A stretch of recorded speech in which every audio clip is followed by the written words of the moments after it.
Hello दोस्तों, स्वागत है आपका एक बार फिर आपके अपने चैनल राम से स्टडी पॉइंट पर। मेरा नाम है जितेंद्र यादव और हम पढ़ रहे हैं एचसीएफ और एलसीएम। मैंने एचसीएफ एलसीएम लगभग आपको कंप्लीट करा दिया है। अगर आपने वीडियोस नहीं देखी हैं तो राम से स्टडी पॉइंट पर आप जाकर देख सकते हैं। तो चलिए स्टार्ट करते हैं आज का सेशन। अगर आप हमारे चैनल पर नए हैं तो प्लीज़ लाइक शेयर सब्सक्राइब जरूर कर दें ताकि आपको एचसीएफ और एलसीएम के सवाल करने में कोई भी दिक्कत ना आए। तो मैंने कल आपको एक लास्ट क्वेश्चन कराया था, उसमें हमने अंतर करके किया था कि भाई इसमें देखो बस थोड़ा सा अपडेट क्वेश्चन है ये। उसमें हमसे बोला था छोटी से छोटी संख्या, तो हमने क्या कर लिया था, एलसीएम ले लिया था और उसमें से वो घटा लिया था जो उनका अंतर आ रहा था। अब हमसे बोला हुआ है कि 4 अंकों की सबसे बड़ी संख्या ज्ञात कीजिए, जिसे क्रमशः 15, 18, 21, 24 कितने से 15, 18, 21 और 24 15, 18, 21, 24 से भाग देने पर क्रमशः 11, 14, 17 और 20 11, 14, 17 और 20 शेषफल बचे। तो आप देख रहे हैं अंतर कितने का आ रहा है। आपने कहा भाई यहाँ पर भी 4 का अंतर है, यहाँ पर भी कितने का अंतर आ रहा है, 4 का, यहाँ पर भी 4 का, यहाँ पर भी 4 का। तो देखो अगर ये क्वेश्चन वैसे नहीं होता कि है ना 4 अंकों की बड़ी से बड़ी संख्या, तो हमने क्या करना था, इनका हमने लेना था एलसीएम। क्या लेना था हमने, इनका एलसीएम ले लेते और एलसीएम में से हम कितना घटा लेते, 4 घटा लेते, तो हमारी वो संख्या आ जाती 15, 18, 21 और 24 से जो भाग चली जाती। लेकिन हमें क्या करना है, यहाँ पर देखो एलसीएम तो लेना ही है, 24 सबसे बड़ी संख्या, हमने 24 इसमें से लिख ली।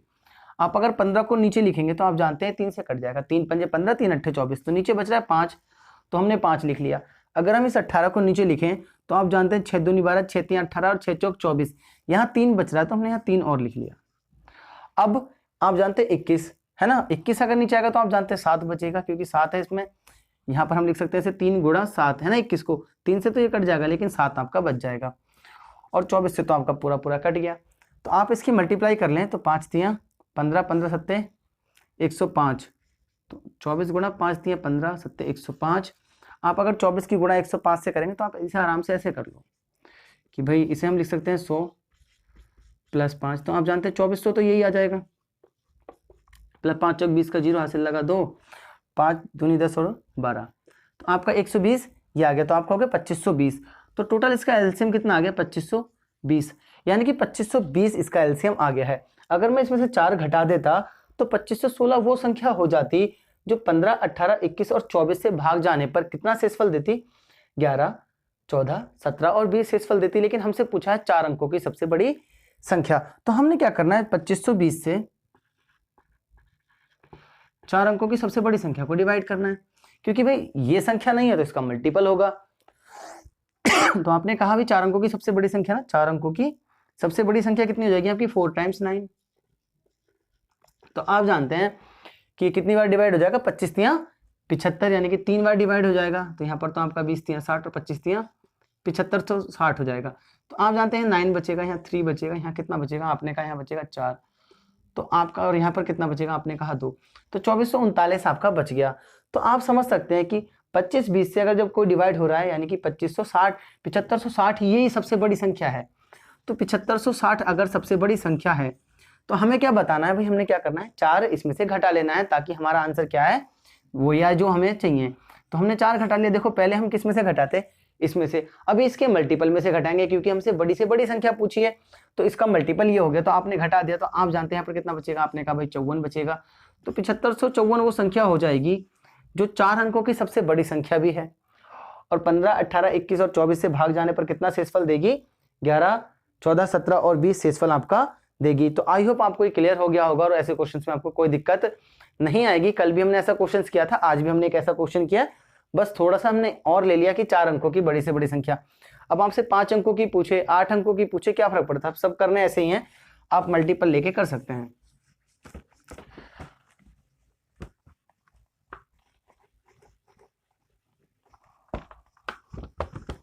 अगला क्वेश्चन है हमारे पास, वह छोटी से छोटी संख्या जिसमें 5 जोड़ने पर प्राप्त संख्या 24, 32, 36 तथा 54 से विभाजित हो जाए। तो हमें कितने से करना है, आपने कहा भाई 24, कितने से आगे 32, 24, 32 और 36, 24, 32, 36 और 54 से भाग देने पर है ना, कितना हो जाए, पूर्णतः भाग चली जाए। तो आपको बताना है कि इसमें 5 जोड़ना है। तो आप जानते हैं इसमें अगर 5 जोड़कर हमें वो संख्या निकालनी है तो हम क्या कर सकते हैं, इसका ले सकते हैं एलसीएम, और एलसीएम में से हम कितना घटा दें, भाई हम घटा देंगे 5, क्योंकि बाद में 5 जोड़ने पर पूरी पूरी डिवाइड हो जाएगी। तो बस आपको कुछ नहीं करना है, इसमें हमें लेना है इसका एलसीएम। एलसीएम लेने के बाद देखो हमें 5 क्या करना है, जोड़ना पड़ेगा। तो आप जानते हैं कि एलसीएम तो वो संख्या होती है जो 24, 32, 36 और 54 से क्या हो जाएगी, पूरी तरह विभाजित हो जाएगी। अगर हम इसमें से 5 घटा देंगे तो वो संख्या खुद ही बन जाएगी भाई, 5 जोड़ने पर फिर से वही एलसीएम आ जाएगा। तो आपने कहा भाई हमने ले लिया 54। तो आप जानते हैं अगर हम 54 को 27 से भाग करें, 54 को 27 से भाग करें तो आप कहेंगे भाई 9 से कट जाएगा, ये 9 से तो नहीं कटेगा। तो आपने कहा भाई 54/22 है ना, सॉरी 24। तो आपने इसे काट लिया 3 से, 3 से 5 4 9, 9 से कट जाएगा, ये 4 2 6, 3 से कटेगा, 3 से कटेगा 8 बार में, 8 3 24 होता है। आपने कहा 3 एकम 3 है ना, बचा कितना, 3 अट्ठे 3 एकम 3, 3 अट्ठे 24। आपने कहा और कट जाएगा ये कितनी बार में, आपने कहा 2 से काट लो, 2 चौक 8, 2 नीम 18। आप देख रहे हैं कि 54 में ना इस 24 का 8 कॉमन नहीं है, तो हम क्या कर लेंगे यहाँ पर 8 आराम से लिख लेंगे। बस अब आपको क्या करना है, 32 को और चेक करना है। तो आपने कहा 54 गुणा 8/32, तो आप 8 चौक 32 कह सकते हैं। और आप जानते हैं 4 से पूरा पूरा कट जाएगा है ना, देखो 4 एकम कटेगा, 4 नहीं कटेगा, 2 से तो कटेगा ही। तो हमने काट लिया 2 से, 2 दूनी 4, 2 से ही 27 बार में कट जाएगा। आप जानते हैं 27 दूनी 54 होता है, यानी कि 32 का भी कितना कॉमन नहीं है, आपने कहा 2 कॉमन नहीं है, तो हमने 2 लिख लिया यहाँ पर। अब आपका आराम से कट जाएगा। देखो अब आपको काटने की जरूरत नहीं है, 8 से और 2 से और 54 से। अगर हम 32 को चेक करें, कि सॉरी 36 को, अगर आप 36 को चेक करना चाहते हैं तो आपने कहा ये कितनी बार में कट जाएगा, आपने कहा 16 बार में, 18 बार में, सॉरी 18 दूनी 36 होता है। अभी आप और काटेंगे तो आप देख रहे हैं कि 9 से काट सकते हैं, 9 दूनी 18, 9 से ये कितनी बार में कट जाएगा, जितनी बार में भी कटेगा हमें कोई दिक्कत नहीं है, तो नीचे वाला डिवाइड करना है, ये भी काट लेंगे। आप जानते हैं 4 बार में कट जाएगा। अगर आपका 4 बार में कट गया तो आप देख रहे हैं कि हर में कुछ भी नहीं बच रहा है, सब कुछ डिवाइड हो जा रहा है। अगर सब कुछ डिवाइड हो जा रहा है तो इसका मतलब 36 से ये पूरी तरह विभाजित है। अगर ये पूरी तरह विभाजित है तो ये इसका एलसीएम है, और आप जानते हैं 54 से तो ये पूरी तरह कट ही जाएगा। तो आपका 54 गुणा 8 और गुणा में 2 आपका क्या आ जाएगा, एलसीएम आ जाएगा। अगर आपका यही एलसीएम है, अगर आपका यही एलसीएम है तो आपको क्या करना है, इसमें से घटाकर लिख देना है। तो आप जानते हैं कि 54 गुणा 8 गुणा 2 यानी कि 8 दूनी 16। तो आपको 54 की गुणा कितने से करनी है, आपने कहा 16, 16 चौक 64 होता है। तो आपने कहा भाई 4 हासिल लगा 6, 16 पंजे 80, 80 और 6 86, तो 864। 864 आपकी वो संख्या हो गई जो 24, 32, 36 और 54 से क्या हो जाएगी, पूरी तरह विभाजित हो जाएगी। लेकिन हमसे पूछा कि वो संख्या जिसमें 5 जोड़ने पर इन सबसे पूर्णतः विभाजित हो, तो हम कहेंगे भाई हम इसमें से 5 घटा लेंगे, यानी कि 859 आपकी वो संख्या है जिसमें जब मैं 5 जोड़ूंगा तो कितना बनेगा, आपने कहा 864 बनेगा। और आप जानते हैं 864 इन सब का क्या है, एलसीएम है। तो बस आप क्या कर लेंगे, इसे घटाकर लिख लेंगे, यानी कि 859 जो आपका होगा वही आपका आंसर हो जाएगा। तो आई होप आपको ये क्लियर हो गया होगा। ऐसे क्वेश्चंस में कोई दिक्कत नहीं है, आपको एलसीएम लेना है और जितना वो जुड़वा रहा है आप उतना घटाकर लिख लो। तो आई होप आपको ये क्लियर हो गया होगा।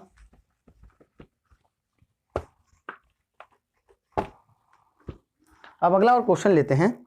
हमसे बोला 1000 के निकटतम है संख्या जो 3, 4, 5, 6, 7, 8 में से प्रत्येक से विभाजित हो जाए, ज्ञात करनी है आपको। तो आप जानते हैं 3, 4, 5, 6, 7, 8, 3, 4, 5, 6, 7 और 8, आगे तो नहीं है, 8 से प्रत्येक से विभाजित हो जाए। तो आप जानते हैं कि हमें इसका एलसीएम लेना है, लेकिन हमें क्या बताया है, हमें बताया कि 10,000, हमें बोला है भाई 10,000, कितना बोला है, 10,000 के निकटतम। देखो इस क्वेश्चन में बच्चे बहुत ज्यादा कंफ्यूज होते हैं, निकटतम का मतलब है तो हम कैसे सवाल करेंगे, तो हमने इसका तो लेना ही है एलसीएम। तो आप जानते हैं 8 बड़ा है और आप जानते हैं 8 में 3 का कुछ भी कॉमन नहीं है, तो हमने कर लिया 3। आप जानते हैं 4 से तो ये पूरी तरह विभाजित हो जाएगा, तो यानी कि है, और 5 इसमें और नहीं है, तो आपने कहा ये भी बच जाएगा। ये भी जानते हैं आप 3 दूनी 6 और 2 से ये भी कट जाएगा, बस 7 इसमें नहीं, तो हमने और 7 लिख लिया।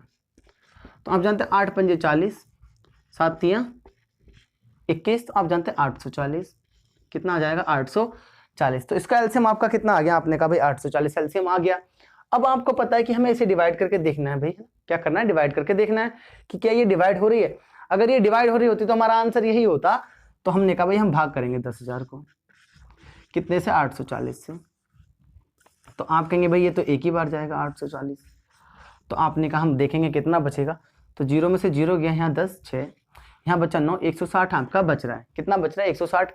तो हमने क्या कर लेना, 0 उतार लेना। तो 8 दूनी तो 16 होता ही, आप जानते हैं ज़्यादा हो जाएगा, तो फिर क्या हो जाएगा, 8 एकम 8, 840। तो आपने घटाया, आप देख रहे हैं यहाँ 0 बच रहा है, यहाँ कितना बचेगा आपका 6, यहाँ कितना आपका बच जाएगा, तो आपने कहा यहाँ बचेगा 5, यानी कि 760। या तो हम क्या करें भाई 760 इसमें से घटा लें, है ना, या तो हम 760 इसमें से घटा लें तो वो संख्या होगी जो 840, यानी कि इन सबसे भाग चली जाएगी।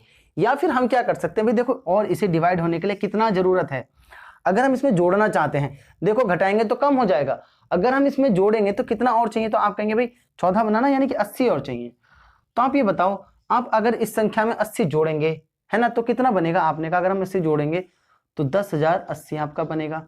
और अगर हम इसमें से घटा देंगे, है ना, तो आप जानते हैं यहाँ पर कितना बचना चाहिए था, अगर हम सिर्फ 700 घटाते, अगर आप 700 घटाते 10,000 में से, तो आपका कितना बचता। तो आप कहते भाई हम चलो डायरेक्ट पूरा ही घटा लेते हैं, अगर हम 10,000 में से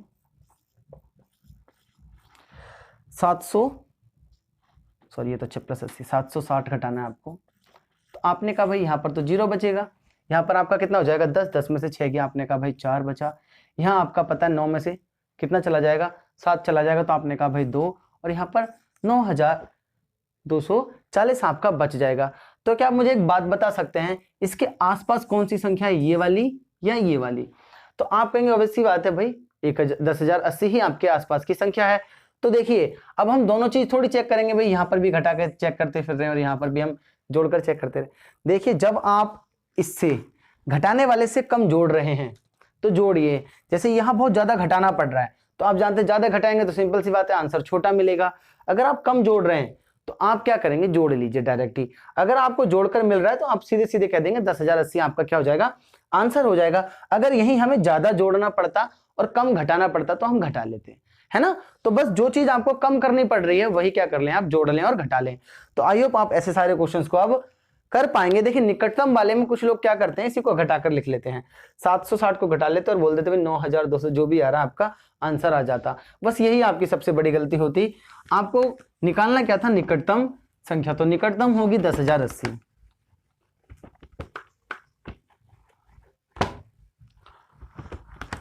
तो चलिए और क्वेश्चन लेते हैं। जैसे अगला हमें दिया हुआ है कि एक कक्षा में छात्रों की 6, 8, 12 और 16 की पंक्ति बनाई गई हैं। 6, 8, 12 और 16, आपने कहा 6, 8, 12 और 16 की पंक्तियां बनाई गई हैं। अगर 6, 8, 12 और 16 की पंक्तियां बनाई गई हैं तो बोला है कोई भी छात्र नहीं छूटा हो तो कक्षा में संभावित कितने छात्र थे।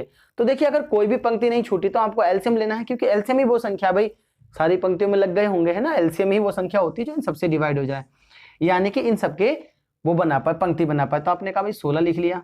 अगर आप 16 को 6 से डिवाइड करके चेक करना चाहते हैं एलसीएम लेने के लिए, तो आप जानते हैं यहाँ पर 3 बचने वाला है, ऊपर कितनी बार में जा रहा है, क्या करना है हमें पता है वैसे तो 8 बार में जा रहा है, लेकिन करने की जरूरत नहीं है, हम 2 से काट रहे हैं। तो आपने कहा भाई 3, आप जानते हैं इस 8 से तो ये 16 कट ही जाएगा, तो यानी कि अभी तक हमें कुछ भी करने की जरूरत नहीं है। 12 से हम देखते हैं तो 3 चौक 12 और 4 चौक 16 आपका कट रहा है। तो 16 दूनी 32, 16 3 48 क्या आ गया आपका एलसीएम आ गया। हमसे क्या बोला हुआ है क्वेश्चन में कि भाई संभावित संख्या क्या है। अब देखिए कुछ लोग कहेंगे कि इसका आंसर 48 नहीं कुछ और है, तो देखिए या तो 48 होगा या फिर 48 का मल्टीपल होगा। क्या होगा, मल्टीपल होगा। अगर इसका मल्टीपल भी है तब भी आप आंसर लगाएंगे, जैसे हो सकता है वो 96 हो, 2 से मल्टीप्लाई करके हो सकता है 3 से मल्टीप्लाई करके लिखा हो।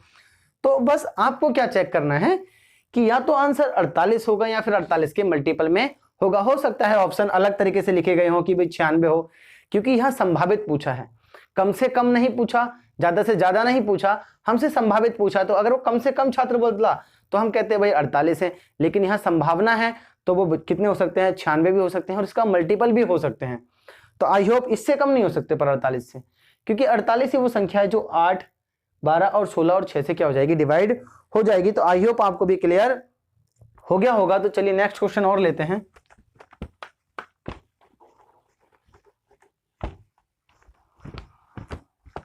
अगला क्वेश्चन हमें दिया हुआ है कि 4 अभाज्य संख्याएं आरोही क्रम में लिखी हुई हैं। अगर आपको आरोही क्रम नहीं पता तो मैं बता देता हूं कि जब हम किसी चीज को छोटे से जैसे 1, 2, 3 करके लिखते हैं तो ये आरोही क्रम है। यानी कि अगर हम छोटे से बड़े की तरफ जा रहे हैं तो आरोही क्रम, अवरोही बड़े से छोटे की तरफ, जैसे 100, 99, 98, 97 आप अगर आते तो आप अवरोही क्रम में आ रहे हैं। तो 4 अभाज्य संख्या लिखी हुई हैं। प्रथम 3 का गुणनफल 385 है, तो भाई हमने मान लिया कि जो ए, बी और सी है इनका जो गुणनफल कितना दे रखा है, 385 दे रखा है। बोला है तथा अंतिम अभाज्य जो संख्या का जो गुणनफल है वो 1001 है। तो आपने कहा BCD कितना है, आपने कहा भाई 1001 है। तो हमसे पूछा ये चौथी अभाज्य संख्या फाइंड करनी है हमने, यानी कि हमें बतानी है डी की वैल्यू। तो देखो कितना आसान है डी की वैल्यू निकालना। अगर आपको पता है ये किस में लिखी हुई है, आरोही क्रम में लिखी हुई है, तो आप 385 के कर लो, फैक्टर कर लो। आपने अगर 385 के फैक्टर किए तो आप जानते हैं 5 से आराम से कट जाएगा, क्योंकि यहाँ पर 5 की विभाजिता का नियम लग जाएगा भाई, लास्ट में 5 है, 5 से जाएगा। तो आपने कहा 5 सत्ते 35, आपका फिर से 5 सत्ते 35। तो आपने कहा अब ये कितने से कटेगा, आपने कहा भाई 7 से कटेगा, कितनी बार में, 11 बार में, और फिर किससे कटेगा, 11 से एक बार में। तो आप अगर इसे ब्रेक करके लिखना चाहते हैं तो आप कहेंगे ये टूटेगा भाई किस किस में, 5, 7 और 11 में। तो सिंपल सी बात है, अगर ये किस में चल रहा है, आरोही क्रम में, तो 5 के बाद 7 अभाज्य संख्या है, 7 के बाद कौन है, आपने कहा भाई 11। तो अब कौन सी होनी चाहिए थी, आपने कहा भाई अब होनी चाहिए थी 13। तो बस हमने क्या चेक करना है, लास्ट का डिजिट, कि क्या हम सही है या नहीं है, क्योंकि हमें इसके फैक्टर करने की कोई जरूरत नहीं है। आप चाहें तो कर सकते हैं, पहले ये 7 से डिवाइड हो जाएगा, फिर 11 से, फिर 13 से। लेकिन अपने आंसर को चेक करने के लिए हम क्या कर सकते हैं, इसका यूनिट डिजिट चेक कर सकते हैं। कितना कर सकते हैं, यूनिट डिजिट चेक कर लें अगर हम, तो आप कहेंगे भाई 3 एकम 3, 3 सत्ते 21 है ना, और इसकी तो मल्टीप्लाई होनी नहीं है, क्योंकि लास्ट में तो आपका पता है कि बी, सी और डी लिखा हुआ है। तो आप इन तीनों की मल्टीप्लाई करके देखो, 3 एकम 3 और 3 सत्ते 21, लास्ट का जो नंबर आ रहा है वो कितना आ रहा है, आप कहेंगे भाई 1 आ रहा है, और यहाँ पर भी लास्ट का नंबर कितना आ रहा है, 1। तो बस 13 ही आपका क्या हो जाएगा, आंसर हो जाएगा, यानी कि जो डी होगा वो कितना होगा, आप कहेंगे भाई 13 होगा। तो आई होप आपको क्लियर हो गया होगा और कोई दिक्कत इसमें नहीं आई होगी। ऐसे क्वेश्चंस आप कर पाएंगे, ऐसे क्वेश्चंस देता है। देखिए अगर वो हमसे बोल देता कि भाई आरोही क्रम ना होकर अवरोही क्रम है, तब भी हम कर लेते कि भाई 13 है, 11 है और 7 है, तो लास्ट वाली 5 होनी चाहिए थी। तो आई होप आपको क्लियर हो गया होगा। तो चलिए नेक्स्ट क्वेश्चन और लेते हैं।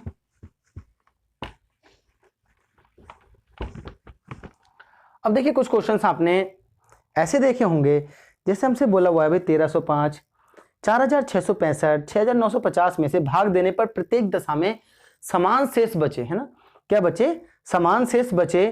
तो हम क्या करेंगे भाई, हमें बतानी है वो संख्या, है ना। तो आपने कहा भाई 1305, तो आपने कह दिया भाई 1305 है, और कितना 4665, 6905 से भाग देने पर प्रत्येक दशा में आपको बताना है समान शेष बचे। तो बस आपको कुछ नहीं करना है इसमें। देखिए हमें इन संख्याओं का अंतर करना होता है। हमें क्या करना होता है, इन संख्याओं का अंतर। हमसे पूछिए वो संख्या जो इन सबको भाग करे और समान शेष बचे, है ना, क्या बचे, समान शेष बचे। तो हम कैसे फाइंड करेंगे, तो आपको कुछ नहीं करना। देखो इनका अंतर करो, इनका अंतर करो और इनका अंतर करो, जो अंतर करने के बाद आएगा आपको उसी का निकालना है HCF, और जो HCF होगा वही आपका क्या हो जाएगा, आंसर हो जाएगा। तो बस आपने क्या करना है, पहले 4665 में से ये घटा लो भाई। हमने 4665 में से 1365 5 घटा लिया। तो आप जानते हैं 5 में से 5 गया 0 बच गया, 6 में से 0 गया तो आपका 6 ही आ गया है, और 6 में से 3 गया तो आप कहेंगे भाई 3 आ गया है, और यहाँ कितना बचेगा आपका 3। तो आपका पहला कितना आ गया, आपने कहा भाई 3360 आपकी पहली संख्या आ गई है। अभी आपको देखिए, अब यहाँ पर बड़े में से घटाइए। कुछ लोग कहेंगे आपने 1305 में से क्यों नहीं घटाया, तो भाई बड़े में से हम छोटा घटाएंगे। अब 6905 में से आप घटा लीजिए, 6905 में से आप कितना घटाना चाहते हैं, 4665 घटाएंगे तो कितना आएगा, आप जानते हैं 5 में से 5 गया, आप कहेंगे भाई 0 बच गया। यहाँ 0 है और 0 में से 6 घट नहीं सकता, तो हम इसे 10 मानेंगे, तो यहाँ पर हो जाएगा 4। और आप जानते हैं यहाँ बचा आपका कितना 8, 8 में से अगर 6 चला गया तो आपका बचा 2, और आप जानते हैं 5, 5 में से 1 गया तो आपका कितना आ जाएगा 1240 आ जाएगा। 1240 आएगा, अच्छा नहीं यहाँ तो एलसीएम लिया नहीं है, 2440 आपका ये आ जाएगा। अगर आपका ये 2240 आ गया है, अगर ये 2240 से ये 3360 है, तो बस अब देखो तीसरा घटाने की कोई जरूरत ही नहीं है। आप इन दोनों का भी क्या निकाल सकते हो, HCF निकाल सकते हो। अगर आप इन दोनों का भी HCF निकाल लेंगे तो सिंपल सी बात है, वो लास्ट वाले को भी डिवाइड कर ही देगा। तो आप कर भी सकते हैं कि भाई आपने देखो इसमें से इसे घटाया, इसमें से इसे घटाया, इसमें से इसे भी घटाकर लिख सकते हैं। लिखने की कोई जरूरत है नहीं, आप लिखना नहीं चाहते हैं तो आपने 2240 से क्या कर दिया, भाग कर लिया। 2240 से हमें कितने को भाग करना है, आपने कहा भाई 3360 को। अब मैं ये क्या निकाल रहा हूँ, भाग विधि से HCF निकालने की कोशिश कर रहा हूँ। तो आप जानते हैं ये एक ही बार में जाएगा, तो आपने कहा यहाँ पर 2240 आ जाएगा। तो आप जानते हैं यहाँ पर कितना बचेगा, आपने कहा 20, यहाँ पर कितना बचेगा 1120। आपको अब देखिए भाग विधि में क्या होता है, 1120 बचा आपका शेषफल। अब आपको इससे इसको भाग करना है, किसको करना है, 2240 को। तो आप जानते हैं ये 2 बार में कट जाएगा, तो तो आपने कहा 2240 पूरा पूरा कट गया, यानी कि इन दोनों संख्याओं को जो HCF होगा वो ये होगा, और यही आपका क्या हो जाएगा, आंसर हो जाएगा। तो बस आपको कुछ नहीं करना, ऐसे क्वेश्चंस आप आसानी से कर पाएंगे और इनमें कोई दिक्कत आपको नहीं आएगी। कल और ऐसे क्वेश्चंस करेंगे एक दो। तो आई होप आपको ये क्लास पसंद आई होगी और अच्छी लगी होगी। तो प्लीज़ लाइक शेयर और सब्सक्राइब जरूर करें, अपने फ्रेंड्स के साथ शेयर ताकि कर दें, ताकि NTPC और ग्रुप डी आप जानते हैं आने वाला है, ग्रुप डी का भी पेपर होगा और SSC GD की भी 25 मार्च को नोटिफिकेशन आ जाएगी। तो अगर आप उसकी भी तैयारी करना चाहते हैं तो हमारे चैनल को फॉलो कर सकते हैं। तो चलिए आपसे मिलते हैं नेक्स्ट वीडियो में।